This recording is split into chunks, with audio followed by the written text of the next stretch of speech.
Ce matin, un seul détroit commande l'économie mondiale. 33 kilomètres entre l'Iran et Oman, et c'est toute la planète qui retient son souffle. Il y a des semaines ordinaires, des semaines où l'information s'accumule sans vraiment se connecter, un discours ici, un sommet là, des chiffres qu'on oublie avant le soir, et puis il y a des semaines comme celle-ci. En 24 heures, voici ce qui s'est passé. Donald Trump a transformé un ultimatum militaire en ouverture diplomatique fracassante, un cessez-le-feu israélo-libanais a été annoncé en fanfare et violé avant l'aube. Le blocus naval américain s'est durci, mais 4 navires l'ont déjà franchi et l'Agence internationale de l'énergie a prononcé les mots que personne ne voulait entendre. La plus grande crise énergétique jamais connue se profile. Ces 4 faits ne sont pas des nouvelles séparées, ce sont les symptômes d'une seule et même réalité. Le monde bascule et ce basculement a un point fixe, ce détroit, cette semaine, 7 heures.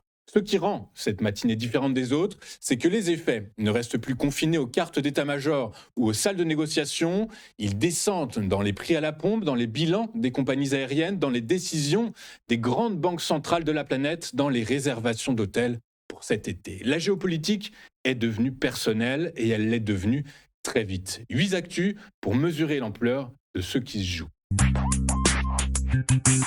Hier encore, c'était un ultimatum. Ce matin, c'est une course contre la montre, militaire, diplomatique et désormais alimentaire. En l'espace de 24 heures, le dossier iranien a changé de nature. Donald Trump l'a dit avec sa brutalité habituelle, il ne leur reste plus qu'à s'asseoir à la table avec un stylo. Mais entre la promesse et la signature, le monde retient son souffle. Le cessez-le-feu tient pour l'instant. Les deux parties envisagent même une prolongation de 2 semaines selon des sources proches des négociations. Ni Washington ni Téhéran ne veut reprendre les combats. Mais c'est peu, car dans ce dossier, même si c'est peu, eh bien, c'est déjà beaucoup. Pendant ce temps, Washington a enclenché une mécanique de destruction économique d'une précision chirurgicale. Son nom officiel, l'opération Fureur économique. Le blocus naval, étendu hier à tous les navires, quelle que soit leur nationalité, prive de facto Téhéran de l'essentiel de ses revenus pétroliers. Le compte à rebours est impitoyable. Selon Vortexa et Energy Aspects, l'Iran pourrait atteindre la saturation totale de ses réservoirs d'ici 2 à 3 semaines. Passé ce seuil, Téhéran serait contraint de fermer ses puits, une décision aux conséquences irréversibles pour ses infrastructures pendant des années. 14 navires ont déjà fait demi-tour plutôt que de tester le blocus. Le Pentagone envoie des milliers de soldats supplémentaires dans la région et Pete Hegseth a prévenu la reprise des combats est possible d'une simple pression sur un bouton. Mais le vrai choc qui se profile n'est pas militaire, il est alimentaire. Les dirigeants du Golfe et les dirigeants européens ont lancé l'alerte. Si le détroit d'Ormuz reste fermé au-delà du mois prochain, le monde pourrait faire face à une crise alimentaire mondiale. Les engrais ne passent plus, les chaînes agricoles mondiales se grippent, l'ONU est prête à ouvrir un corridor humanitaire, mais cela dépend d'un accord politique qui n'existe pas encore. Les obstacles restent considérables. Washington exige 20 ans de gel nucléaire, Téhéran n'en accepte que 3 à 5. Et l'Iran réclame désormais le droit d'imposer des droits de passage sur le détroit, même après la paix. Une exigence inacceptable pour Washington et explosive pour les marchés énergétiques mondiaux. Ce matin, Britanniques et Français organisent un sommet de 40 nations pour bâtir une force navale internationale dans le détroit. Le monde n'attend plus Trump, il commence à se préparer à l'après. Et c'est peut-être le signal le plus important de ces dernières heures. Quand les alliés planifient sans vous, la pression pour conclure devient irrésistible. Ce sommet de 40 nations, c'est le signal que la diplomatie reprend la main. Et justement, à quelques centaines de kilomètres de là, elle vient de produire en quelques heures ce qui semblait impossible depuis 40 ans. Hier, en milieu d'après-midi, tout semblait encore bloqué. Le président libanais Joseph Aoun avait refusé de s'entretenir avec le premier ministre israélien Benjamin Netanyahou, un refus lourd de symboles et coup douloureux des cicatrices de 1982. Et puis, en quelques heures, le scénario a basculé. Donald Trump a annoncé un cessez-le-feu de 10 jours entre Israël et le Liban, entré en vigueur à 17 heures, heure de Washington. Plus encore, il a invité Benjamin Netanyahou et Joseph Aoun à la Maison-Blanche pour des pourparlers de paix, les premiers échanges significatifs entre les deux pays depuis 1983. 44 ans de silence diplomatique potentiellement brisé dans les 2 prochaines semaines. Le retournement est saisissant. Ce matin, Beyrouth refusait tout contact. Hier matin, pardon, Beyrouth refusait tout contact avec Tel Aviv. Et puis, le soir, Washington organisait leur rencontre sur son propre sol sous les caméras du monde entier. Trump a dit sa conviction. Je pense que nous allons parvenir à un accord. Il a ajouté que les dirigeants libanais s'occuperaient du Hezbollah, une formulation volontairement vague, mais politiquement explosive à Beyrouth. Car les obstacles structurels, eux, n'ont pas disparu. Le Hezbollah reste une réalité militaire et sociale au Liban, la fragmentation confessionnelle du système politique libanais demeure intacte, et la mémoire du prix payé pour ceux qui ont osé dialoguer avec Israël continue de peser sur chaque décision. Ce qui a changé, c'est la pression américaine et son intensité. Trump ne propose pas, il convoque. Et dans un Moyen-Orient où chaque acteur recalcule ses intérêts à l'aune de la guerre en Iran, même les lignes rouges les plus anciennes peuvent bouger. Pour les investisseurs, un accord israélo-libanais serait un signal de stabilisation régionale d'une portée considérable. Mais l'histoire hésite encore. Et ce soir, elle n'a pas plus reculé. Voilà pour l'espoir. Maintenant, la réalité du terrain. L'encre était à peine sèche. Hier soir, Trump, vous l'avez compris, annonçait triomphalement une trêve de 10 jours entre Israël et le Liban. Un accord historique, promettait-il. Ce matin, l'armée libanaise dénonce officiellement un certain nombre de violations israéliennes. Le cessez-le-feu n'a pas survécu à sa première nuit. Les faits sont précis et documentés. Quelques heures seulement après l'entrée en vigueur de la trêve à minuit, l'armée libanaise a recensé plusieurs actes d'agressions israéliens et des bombardements sporadiques frappant plusieurs villages du sud. De son côté, le Hezbollah n'a pas tardé à riposter, annonçant avoir bombardé un rassemblement de soldats israéliens près de Kiam en réponse aux violations de l'occupant. La spirale s'est réenclenchée avant l'aube. Sur le terrain, l'image est saisissante. Des embouteillages monstres se sont formés au nord de Litanaï, des milliers de Libanais déplacés, impatients de rentrer chez eux, bloqués pendant des heures sur l'unique pont encore debout. L'armée israélienne leur a ordonné de ne pas franchir le fleuve. L'armée libanaise leur a conseillé d'attendre. Entre les deux injonctions contradictoires, un peuple suspendu au fragile fil d'une trêve déjà rompue. Trump avait espéré que le Hezbollah se comporterait bien. L'ONU a appelé tous les acteurs à respecter pleinement le cessez-le-feu, deux vœux pieux confrontés dès l'aube à la réalité du terrain. Ce matin, le cessez-le-feu Israël-Liban ressemble moins à une trêve qu'à un compte à rebours. Et pour les investisseurs qui avaient salué hier l'annonce trumpienne comme un signal de stabilisation régionale, le réveil est brutal. Dans ce Moyen-Orient-là, une nuit suffit à effacer une journée d'espoir, mais le vrai pivot se trouve à Pékin. Xi Jinping reçoit le monde entier cette semaine, affiche sa neutralité et détient peut-être la clé, car la Chine est le seul acteur disposant d'une influence réelle sur Téhéran. Utilisera-t-elle ce levier pour désamorcer la crise ou laissera-t-elle la situation se dégrader au bénéfice de ses propres intérêts énergétiques ? Ce pivot pékinois, vous venez de l'entendre en filigrane, ce n'est pas une métaphore, c'est une réalité diplomatique en train de se construire heure par heure dans les palais de la cité interdite. Tandis que le Moyen-Orient s'enfonce dans la tourmente, une ville concentre toutes les attentions, Pékin.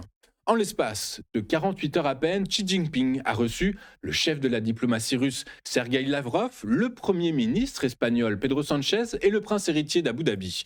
Une séquence diplomatique exceptionnelle qui n'a rien du hasard, car derrière ce ballet de dirigeants se joue quelque chose de bien plus profond, une recomposition silencieuse mais accélérée des équilibres mondiaux. Le blocus du détroit d'Ormuz a en effet ouvert une brèche énergétique considérable et la Chine, premier importateur mondial de pétrole, en paie le prix fort, à la pompe, dans ses usines et jusque dans ses champs. Et c'est précisément sur cette fragilité que Moscou a choisi de s'engouffrer. Lavrov l'a dit sans détour, la Russie est prête à compenser les pénuries chinoises par gazoduc, par tanker et par rail si nécessaire. Une offre qui ressemble moins à un geste d'amitié qu'à une manœuvre d'influence soigneusement orchestrée. Mais attention aux apparences. Si Pékin et Moscou affichent une solidarité de façade, leurs intérêts divergent en réalité sur un point crucial. La flambée des prix de l'énergie saigne l'économie chinoise tout en finançant la guerre russe en Ukraine. La vraie question, celle que les marchés se posent ce matin, c'est la Chine aura-t-elle la volonté et le courage de peser sur Téhéran pour ouvrir le détroit ? Ce sera le test ultime de son influence réelle et peut-être le signal le plus attendu de l'année. Pékin recalcule, Moscou manœuvre et pendant ce temps, dans les banques centrales des deux côtés de l'Atlantique, des hommes en costume sombre regardent les mêmes données et commencent à utiliser un mot qu'on n'avait plus entendu depuis 40 ans. Il y a des moments où les grandes institutions avouent à demi-mot qu'elles naviguent à vue. Ce jeudi, des deux côtés de l'Atlantique, la Fed et la BCE ont envoyé le même signal d'alarme. La guerre au Moyen-Orient est en train de changer radicalement leur équation monétaire. À Washington, d'abord, John Williams, président de la Fed de New York, a prononcé des mots qui résonnent comme un avertissement solennel. Le spectre de la stagflation, cette combinaison, vous savez, combinaison redoutée de croissance faible et d'inflation élevée, eh bien, elle commence déjà à se manifester. Selon ses propres mots, les chaînes d'approvisionnement mondial affichent leur plus forte tension depuis début 2023. Le carburant flambe, entraînant dans sa chute les tarifs aériens, les produits alimentaires et les engrais. Le double mandat de la Fed, stabilité des prix et plein emploi, est désormais menacé sur ces deux fronts simultanément. Une situation inédite depuis les années 1980. De l'autre côté de l'Atlantique, la BCE n'est pas en meilleure posture. Joachim Nagel, patron de la Bundesbank, a reconnu sans détour que la Banque centrale européenne se retrouve entre son scénario de référence et son scénario défavorable. La clé de tout, le détroit d'Ormuz, qu'il a qualifié de talon d'Achille du système économique mondial. Tant que ce verrou géopolitique reste fermé, aucune trajectoire de taux ne peut être tracée avec certitude. La métaphore du banquier, letton Martin Kazaks, résume mieux que tout la situation. Les chocs économiques s'accumulent comme les étages d'un gâteau et chaque nouvelle couche amplifie les précédentes de façon non linéaire. Après le Covid, après l'Ukraine, eh bien, voici l'Iran. Ce qui se dessine est historiquement préoccupant. Fed et BCE avancent désormais réunion par réunion, renonçant à toute guidance à long terme. Les marchés, eux, intègrent déjà le pire. Aucune baisse de taux américain en 2026, au moins 2 baisses européennes d'ici l'été. Un tournant monétaire majeur dont l'épicentre n'est pas à Washington ni à Francfort, mais dans un détroit large de 33 km quelque part entre l'Iran et Oman. Ces avertissements des banquiers centraux, ce ne sont pas des hypothèses. Les chiffres d'Eurostat publiés hier matin viennent de leur donner raison. Les chiffres sont donc tombés hier et ils confirment ce que beaucoup redoutaient. L'inflation dans la zone euro a atteint 2,6% en mars, son plus haut niveau depuis juillet 2024. Une accélération brutale après les 1,9% enregistrés en février. Le choc énergétique lié à la fermeture du détroit d'Ormuz s'est avéré plus violent qu'anticipé. La guerre en Iran n'est plus seulement une crise géopolitique, elle est désormais une réalité statistique inscrite en noir sur blanc dans les données d'Eurostat. Le cœur du problème est énergétique. L'inflation dans ce secteur a bondi à 5,1% en mars après une baisse de 3,1% en février. En l'espace d'un seul mois, le curseur s'est inversé de près de 8 points de pourcentage. Pour l'instant, l'inflation sous-jacente, celle, vous savez, qui exclut l'énergie et l'alimentation, reste contenue à 2,3%, mais c'est précisément là que réside le danger. Si cette composante venait à son tour à s'emballer via les salaires ou les coûts de transport, la BCE perdrait sa dernière marge de manœuvre. Les économistes ne mâchent pas leurs mots. Ponton Macroeconomics anticipe une inflation à 3% dans les prochains mois, et ce, durablement. Le FMI, de son côté, a déjà revu à la baisse ses prévisions de croissance pour la zone euro à 1,1% pour cette année. Croissance qui ralentit, prix augmente. Le scénario stagflationniste, longtemps évoqué comme une hypothèse d'école, prend chaque semaine un peu plus corps. Christine Lagarde a reconnu cette semaine que la situation se situait entre le scénario de base et le scénario défavorable de la BCE, une formulation technocratique, mais derrière elle, une réalité brutale. La Banque centrale européenne se réunit le 30 avril prochain, sans boussole fiable, dans un environnement où chaque donnée peut être contredite par la suivante. Le marché, lui, a déjà tranché. Au moins 2 baisses de taux sont désormais intégrées dans les prix d'ici la fin de l'exercice 2026. Et ce que les investisseurs anticipent en creux, c'est une BCE contrainte d'agir. Non, pas parce qu'elle le souhaite, mais parce qu'elle ne pourra plus faire autrement. Et derrière, chaque dixième de point de taux supplémentaire, ce sont des millions d'entreprises et de ménages européens qui en paieront directement le prix. Dans ce contexte d'incertitude généralisée, les marchés réagissent de façon de plus en plus paradoxale. La preuve, ce jeudi, avec 2 entreprises qui ont publié des résultats records et vu leur action chuter. C'est le paradoxe de la saison des résultats. TSMC a publié hier des bénéfices en hausse de 58% au premier trimestre, un record absolu, le quatrième trimestre consécutif à ce niveau. ASML, de son côté, a relevé ses prévisions. Deux performances solides saluées par une chute des deux titres. TSMC a perdu 3%, ASML près de 2,5%. Le message de Wall Street est sans ambiguïté, les bonnes nouvelles ne suffisent plus. Ce phénomène a désormais un nom dans les salles de marché, il s'agit de la prime d'attente. Les investisseurs avaient intégré des résultats exceptionnels et l'exceptionnel est devenu la norme. Résultat, même Nvidia au dernier trimestre avait subi une correction de 5% malgré des chiffres records. Le secteur des semi-conducteurs est victime de son propre succès. Pourtant, les fondamentaux restent éblouissants. Chez TSMC, 61% du chiffre d'affaires provient désormais des puces d'intelligence artificielle contre 55% le trimestre précédent. La marge brute atteint 66% et les dépenses d'investissement pour 2026 sont annoncées entre 52 et 56 milliards de dollars contre 40,5 milliards en 2025. L'entreprise construit l'avenir à marche forcée. Le vrai goulet d'étranglement se déplace. Ce n'est plus la conception des puces, c'est leur encapsulation avancée. Nvidia a accaparé l'essentiel des capacités de TSMC dans ce domaine ultra technique.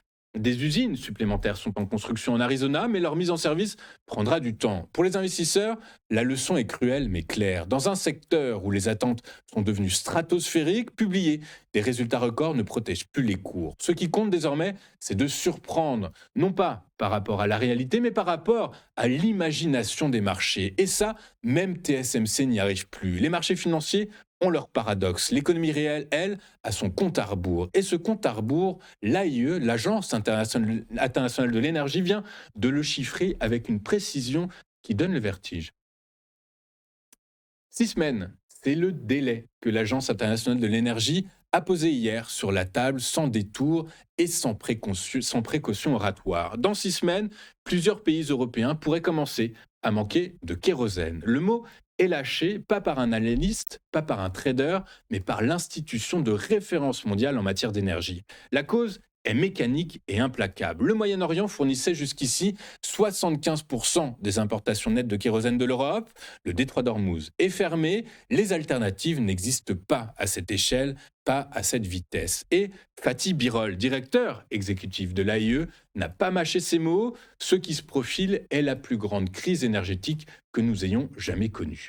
Les premiers signes sont déjà visibles dans les bilans des compagnies aériennes. EasyJet a absorbé 34 millions de dollars de surcoût de carburant pour le seul mois de mars. Ses réservations pour la fin de l'année accusent déjà un recul de 2% par rapport à 2025 et la compagnie a dû couvrir en urgence 70% de son carburant d'été pour se protéger contre la volatilité. Ce que fait EasyJet, toutes les compagnies aériennes le font à des coûts exponentiels. Derrière les bilans des compagnies, c'est une économie entière qui vacille. Le transport aérien génère 851 milliards d'euros de PIB pour l'Europe et soutient 14 millions d'emplois. Un été sans kérosène suffisant, c'est un été sans tourisme. Et un été sans tourisme pour la Grèce, l'Espagne, le Portugal, l'Italie ou bien encore la France, c'est une récession qui ne dit pas son nom. 6 semaines, c'est le temps qu'il reste aux négociateurs pour rouvrir le détroit avant que la crise énergétique ne devienne une crise économique de plein fouet, ressentie non plus dans les salles de marché, mais dans chaque aéroport, chaque hôtel,